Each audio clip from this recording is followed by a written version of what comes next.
الله أكبر.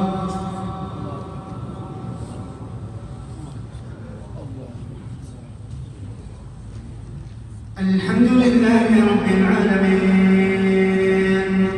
الرحمن الرحيم مالك يوم الدين إياك نعبد وإياك نستعين اهدنا الصراط المستقيم صراط الذين أنعمت عليهم غير المغضوب عليهم ولا الضالين آمين. ألم تر أنا أرسلنا الشياطين على الكافرين تؤزهم أزا فلا تعجل عليهم إنما نعد لهم عدا فلا تعجل عليهم إنما نعد لهم عدا يوم نحشر المتقين إلى الرحمن وفدا ونسوق المجرمين إلى جهنم وردا لا يملكون الشفاعة إلا من اتخذ عند الرحمن عهدا وقالوا اتخذ الرحمن ولدا لقد جئتم شيئا إدا تكاد السماوات يتفطرن منه وتنشق الأرض وتخر الجبال هدا أن دعوا للرحمن ولدا وما ينبغي للرحمن أن يتخذ ولدا إن كل من في السماوات والأرض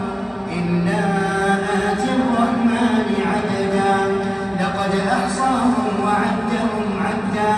وكلهم آتيه يوم القيامة فردا إن الذين آمنوا وعملوا الصالحات سيجعل لهم الرحمن ودا فإنما يسرناه بلسانك لتبشر به المتقين وتنذر به قوما لدا وكم أهلكنا قبلهم من قرن هل تحس منهم من أحد أو تسمع لهم ركزا طه ما أنزلنا عليك القرآن لتشقى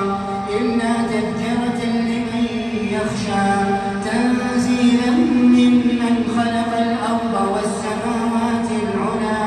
الرحمن على العرش استوى له ما في السماوات وما في الأرض وما بينهما وما تحت الثرى وإن تجهر بالقول فإنه يعلم السر وأخفى الله لا إله إلا هو له الأسماء الحسنى وهل أتاك حديث موسى إذ رأى نارا فقال لأهلهم كثوا إني آنست نارا لعلي آتيكم منها بقبس أو أجد على النار هدى فلما أتاها نودي يا موسى إني أنا ربك فاخلع نعليك إنك بالوادي المقدس طوى وأنا اخترتك فاستمع لما يوحى إنني أنا الله لا إله إلا أنا فاعبدني وأقم الصلاة لذكري إن الساعة آتية أكاد أخفيها لتجزى كل نفس بما تسعى فلا يصدنك عنها من لا يؤمن بها واتبع هواه فتردى وما تلك بيمينك يا موسى قال هي عصاي أتوكأ عليها وأهش بها على غنمي ولي فيها مآرب أخرى قال ألقها يا موسى فألقاها فإذا هي حية تسعى قال خذها ولا تخف سنعيدها سيرتها الأولى واضم يدك إلى جناحك تخرج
أن اقذفيه في التابوت فاقذفيه في اليم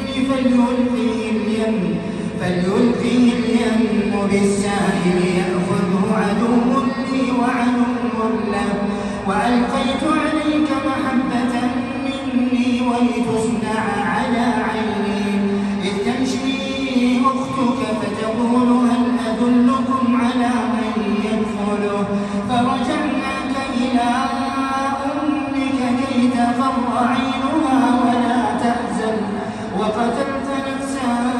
فنجيناك من الغم وفتناك فتونا فلبثت سنين في أهل مدين ثم جئت على قدر يا موسى واصطنعتك لنفسي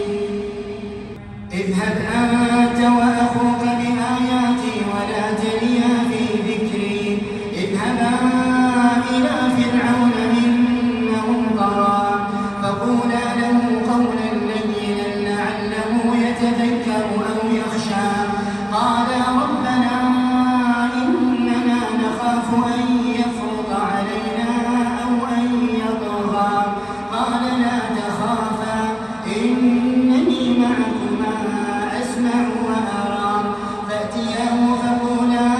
إنا رسولا ربك فأرسل معنا بني إسرائيل ولا تعذبهم قد جئناك بآية من ربك والسلام على من اتبع الهدى إنا قد أوحي إلينا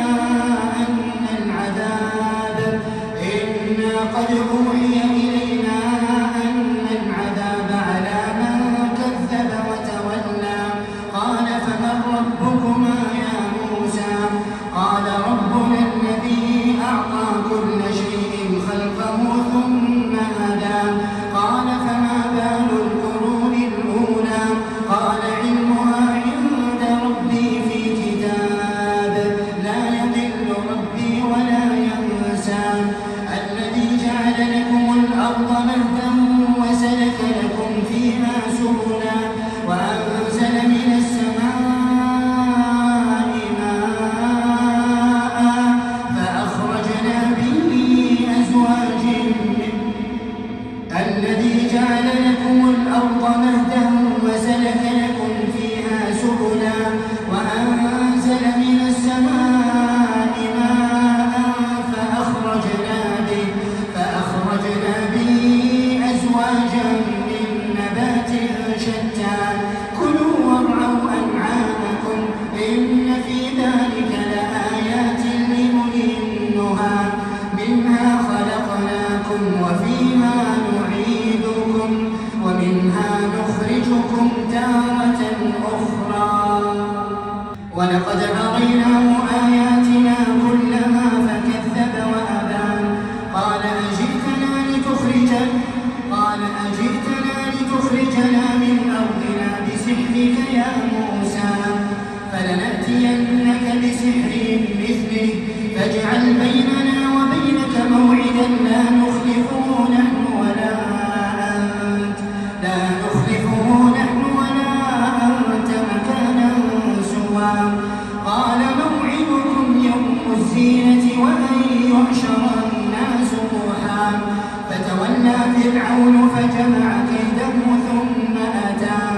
قال لهم موسى ويلكم لا تفتروا على الله كذبا فيسحتكم بعذاب وقد خاب من افترى فتنازعوا أمرهم بينهم وأسروا النجوى قالوا إن هذان لساحران يريدان أن يخرجاكم من أرضكم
والله خير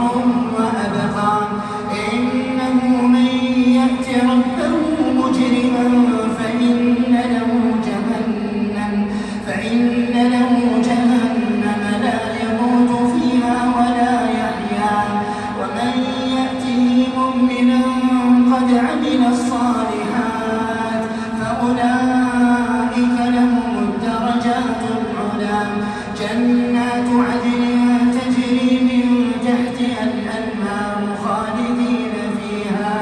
وذلك جزاء من تزكى ولقد أوحينا إلى موسى أن أسر بعبادي فاضرب لهم طريقا في البحر يبسا لا تخاف دركا ولا تخشى فأتبعهم فرعون بجنوده فغشيهم من اليم ما غشيهم وأضل فرعون قومه وما هدى يا بني إسرائيل قد أنجيناكم من عدوكم وواعدناكم جانب الطور الأيمن ونزلنا عليكم المن والسلوى كلوا من طيبات ما رزقناكم ولا تطغوا فيه فيحل عليكم غضبي ومن يحلل عليه غضبي فقد هوى وإني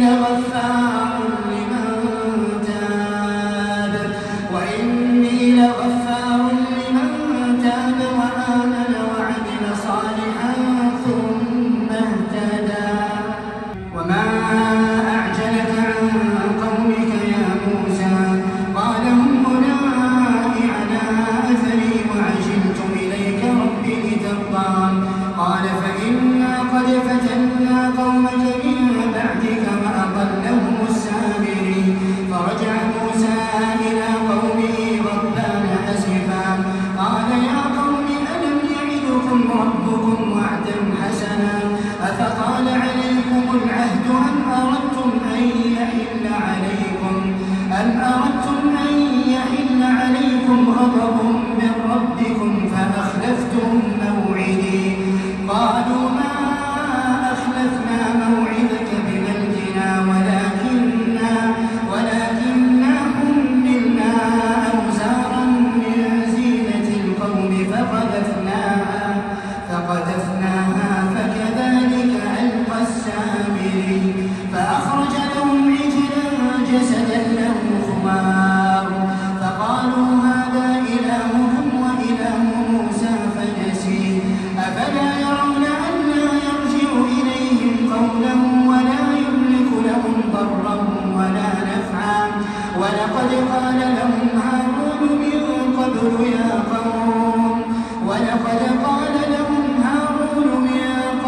يا قوم إنما فتنتم به وإن ربكم الرحمن فاتبعوني وأطيعوا أمري قالوا لن نبرح عليه عاكفين حتى يرجع إلينا موسى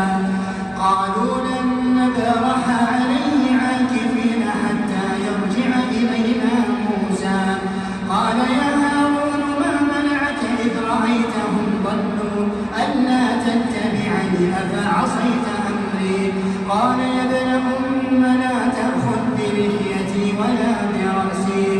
إني خشيت أن تقول فرقت بين بني إسرائيل ولم تأخذ قولي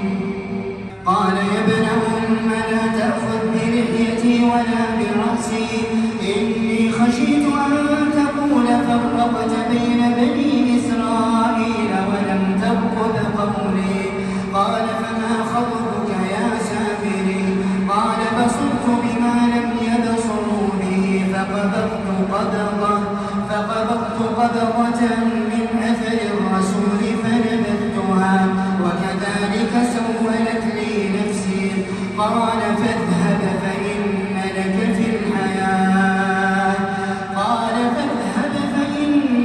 في الحياة أن تقول لا مساس وإن لك موعدا لن تخلفه وانظر إلى إلهك الذي ظلت عليه عاكفا لنحرقنه ثم لننسفنه في اليم نسفا إنما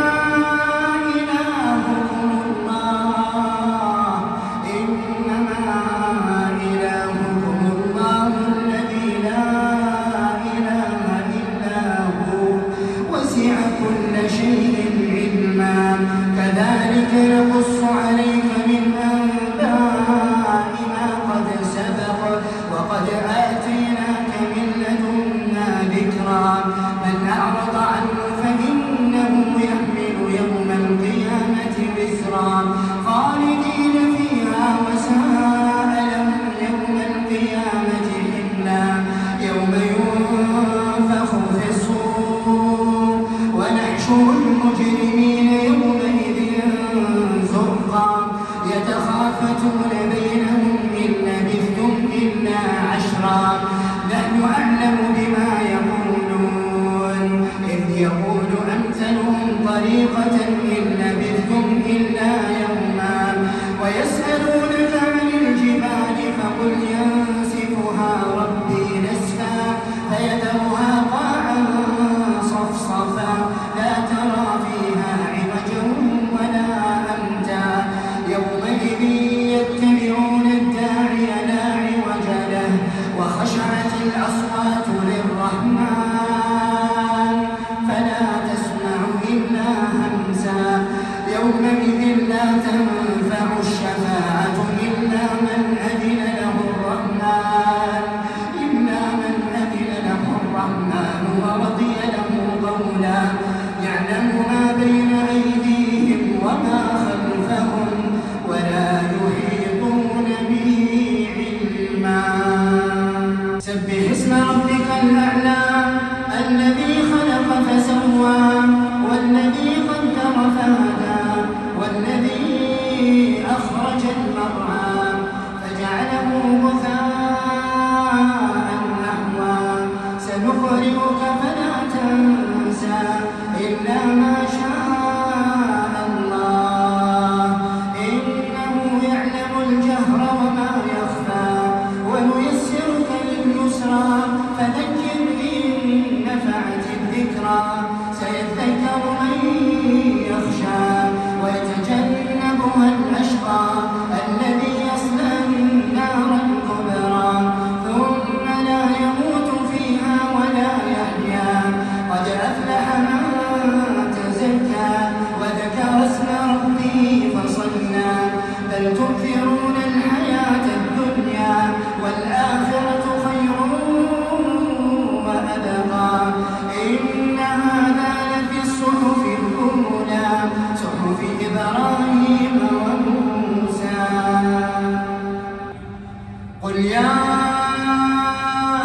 أيها الكافرون لا أعبد ما تعبدون ولا أنتم عابدون ما أعبد ولا أنا عابد ما عبدتم ولا أنتم عابدون ما أعبد لكم دينكم ولي دين قل هو الله أحد الله الصمد لم يلد ولم يولد ولم يكن له كفوا أحد اللهم لك الحمد حتى ترضى ولك الحمد إذا رضيت ولك الحمد بعد الرضا اللهم لك الحمد كثيرا كما تنعم كثيرا ولك الشكر كثيرا كما تعطي كثيرا لك الحمد حتى ترضى ولك الحمد إذا رضيت ولك الحمد بعد الرضا اللهم اهدنا فيمن هديت وعافنا فيمن عافيت وتولنا فيمن توليت وبارك لنا فيما أعطيت وقنا واصرف عنا برحمتك شر ما قضيت إنك تقضي سبحانك ولا يقضى عليك إنه لا يعز من عاديت ولا يذل من واليت تباركت اللهم ربنا وتعاليت لك ولك الشكر على ما أعطيت. نستغفرك اللهم من جميع الذنوب والخطايا ونتوب إليك. اللهم اقسم لنا من خشيتك ما تهون به بيننا وبين معصيتك، ومن طاعتك ما تبلغنا به جنتك، ومن اليقين ما تهون به علينا مصائب الدنيا. ومتعنا اللهم بأسماعنا وأبصارنا وقواتنا أبدا ما أبقيتنا، واجعلها الوارث منا، واجعل ثأرنا على من ظلمنا، وانصرنا على من عادانا، ولا تجعل مصيبتنا في ديننا، ولا تجعل الدنيا أكبر همنا، ولا مبلغ علمنا، ولا إلى النار مصيرنا، واجعل الجنة هي دارنا، ولا تسلط علينا بذنوبنا من لا يخافك فينا ولا يرحمنا، برحمتك يا أرحم الراحمين. اللهم أعز الإسلام والمسلمين، اللهم أعز الإسلام والمسلمين، اللهم أعز الإسلام والمسلمين، واحم حوزة الدين، واجعل هذا البلد آمنا مطمئنا، وسائر بلاد المسلمين، برحمتك يا أرحم الراحمين.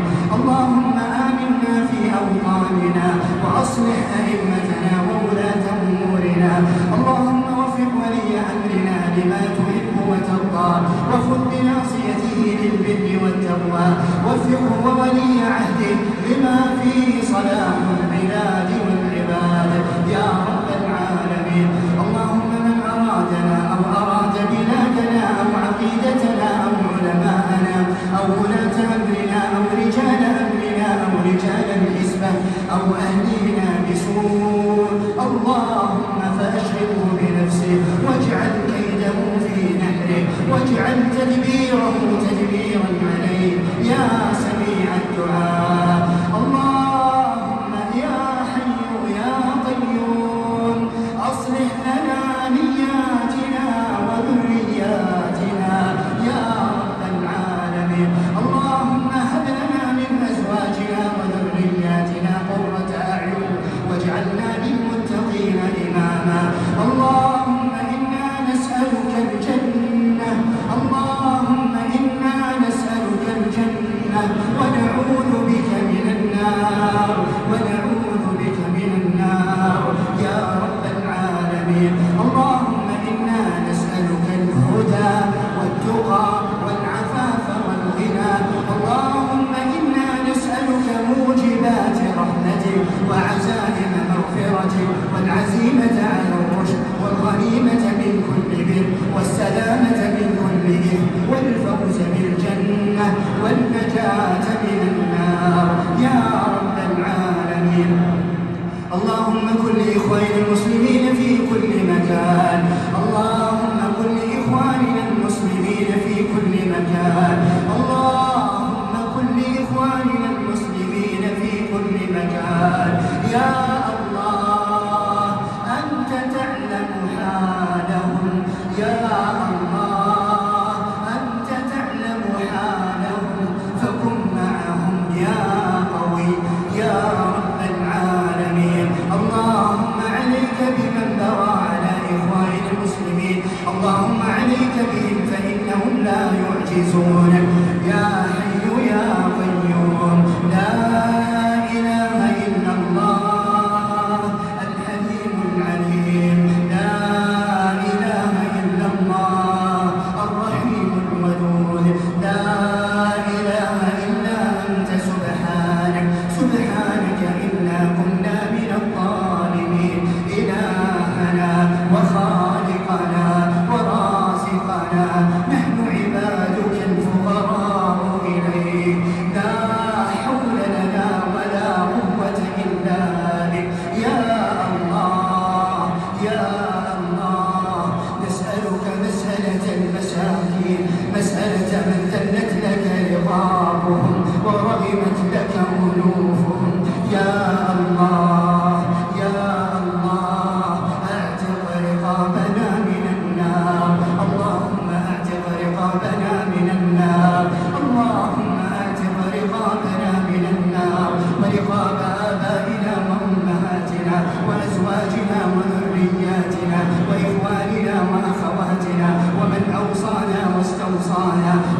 رب العالمين. اللهم اجعلنا من المقبولين في هذا الشهر الكريم برحمتك يا أرحم الراحمين. اللهم اكتبنا